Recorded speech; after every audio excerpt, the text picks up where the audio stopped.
આહવા ખાતે આંતરરાજ્ય સાયબર ફ્રોડમાં સંડોવાયેલ આરોપી ઝડપાયો તો ગાંધીનગરના માઇક્રોટેક કંપનીના માલિકની કરાઈ ધરપકડ. પોલીસે આરોપીના 3 દિવસના રિમાન્ડ મેળવ્યા. સુરેન્દ્રનગરની વઢવાણ જીઆઈડીસીમાં પ્રાથમિક સુવિધાના નામે મીંડું. જીઆઈડીસીમાં અનેક ઔદ્યોગિક એકમો આવેલા હોવા છતાં પ્રાથમિક સુવિધાનો અભાવ, રસ્તા સફાઈ સહિતના અભાવને કારણે ઉદ્યોગકારો, કામદારો અને માલવાહક વાહનોને હાલાકી.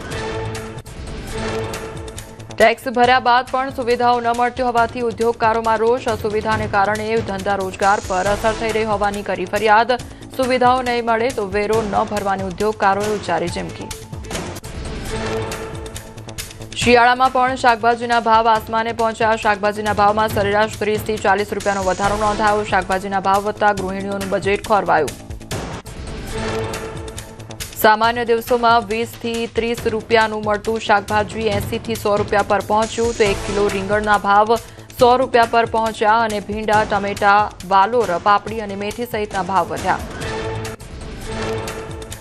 શાકભાજીની ઉપજ ઓછી થતા અને બજાર માંગ વધતા ભાવમાં થયો વધારો. બારડોલી માર્કેટમાં 500 કિલો શાકભાજી વેચવા આવતા ખેડૂતોનું શાકભાજી ઘટ્યું. ખેડૂતોની ઉપજ ઓછી અને ખર્ચ વધુ થતા સ્થિતિ બની કફોડી.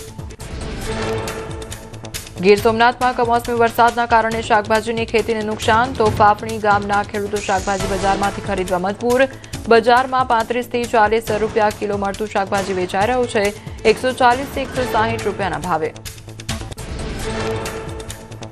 આણંદ મનપાની હેલ્થ વિભાગની ટીમે હોટેલ, સ્ટોલ અને બેકરીમાં હાથ ધરી તપાસ. તો મનપાની ટીમ દ્વારા ગત માર્ચથી નવેમ્બર મહિના સુધી 20 લાખનો દંડ વસૂલ્યો. ખાદ્ય પદાર્થની ગુણવત્તા યોગ્ય ન જણાતા ફટકારાયો દંડ. સુરેન્દ્રનગરના ખારાગોડા રણમાં કમોસમી વરસાદને લીધે અગરિયાઓને હાલાકી. અગરિયાઓના પાટા ધોવાઈ જતા મીઠાના ઉત્પાદનમાં આવી શકે છે 25% ઘટાડો. ભારે નુકસાન સામે સરકાર તાત્કાલિક સહાય જાહેર કરે તેવી અગરિયાઓની માંગ. ફરીથી પાટા બનાવવાનો ખર્ચ આવતા અગરિયાઓની સ્થિતિ બની કફોડી. દર વર્ષે થતા 11 થી 12 લાખ મેટ્રિક ટન મીઠાનું ઉત્પાદન ઘટીને 9 થી 10 લાખ મેટ્રિક ટન પર પહોંચે તેવી શક્યતા. સહાય નહીં મળે તો મીઠાનો વ્યવસાય છોડવો પડે તેવી પણ સ્થિતિ. ડભોઈના ધારાસભ્ય શૈલેષ મહેતાએ કૃષિમંત્રીને લખ્યો પત્ર. કૃષિમંત્રી જીતુ વાઘાણીને લખ્યો પત્ર. ધારાસભ્ય શૈલેષ મહેતાએ ખેડૂતોને 2 હેક્ટરમાં સહાય આપવા માટે કરી માંગ. પાટણના કોંગ્રેસના ધારાસભ્ય કિરીટ પટેલે મુખ્યમંત્રીને લખ્યો પત્ર. ત્યારે પાટણ, સરસ્વતી અને ચાણસ્મા તાલુકાનો અતિવૃષ્ટિમાં સમાવેશ કરવા કરી રજૂઆત. સાથે જિલ્લામાં મગફળી કેન્દ્ર ફાળવવા પણ કરી રજૂઆત. બનાસકાંઠાના પાલનપુરમાં જિલ્લા કોંગ્રેસ કાર્યાલયના લોકાર્પણ કાર્યક્રમમાં ખુરશીઓ ખાલી દેખાઈ તો પ્રદેશ કોંગ્રેસના નેતાઓ પહોંચ્યા પરંતુ કાર્યક્રમમાં ખુરશીઓ ખાલી જોવા મળી. જન આક્રોશ યાત્રા દરમિયાન કાર્યાલયનું કરાયું લોકાર્પણ. ભાજપના પ્રદેશ પ્રમુખ અમદાવાદના ઓઢવની મુલાકાતે. ભાજપના પ્રદેશ પ્રમુખ જગદીશ વિશ્વકર્માએ એસઆઈઆર કામગીરી અંતર્ગત વોર્ડમાં કર્યું નિરીક્ષણ. ભાજપના બૂથ એજન્ટ સાથે કરી ચર્ચા. અમરેલીના સાંસદ ભરત સુતરિયા વિરોધીઓ પર વરસ્યા. જાહેર મંચ પરથી વિરોધીઓને લીધા આડે હાથ. કહ્યું, ચૂંટણી સમયે મને બધાએ ઘેરી લીધો હતો. પોતાના આહાર અને સેવન અંગે કરી વાત. પોતાના બદલાયેલા અંદાજને શાયરીથી વર્ણવ્યો. અરવલ્લી જિલ્લામાં એસઆઈઆરની કામગીરીને કરાઈ સમીક્ષા. વિશેષ ડ્રાઈવ અંતર્ગત મંત્રી લીધી ઈસરીના બૂથ નંબર 242ની મુલાકાત. મંત્રી પીસી બરંડાએ બીએલઓ સાથે બેસીને કામગીરી તપાસી.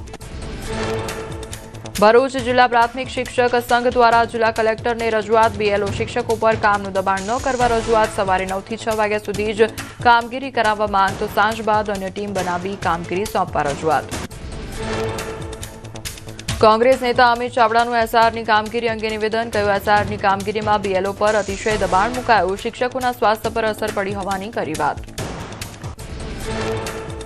અમદાવાદમાં ઠંડીની શરૂઆત થતાં પ્રાણીઓ માટે ખાસ વ્યવસ્થા કરવામાં આવી. કાંકરિયા પ્રાણી સંગ્રહાલયમાં પ્રાણીઓ અને પક્ષીઓ માટે હીટર અને બલ્બ સહિતની સુવિધાઓ ઉપલબ્ધ કરવામાં આવી. વાઘ, સિંહ, દીપડા સહિતના પ્રાણીઓના પાંજરા બહાર મુકાયા હીટર.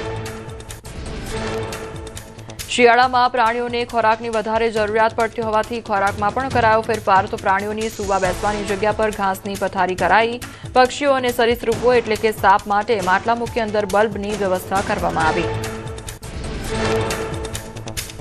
શિયાળાની કડકડતી ઠંડીમાં લોકોએ સમજ્યું કસરત અને યોગનું મહત્વ. સોસાયટીના બગીચાઓમાં યોગ અને કસરત કરતા લોકો નજરે પડ્યા. સામાન્ય દિવસો કરતા ઠંડીમાં બગીચાઓમાં લોકોની ભીડ વધી.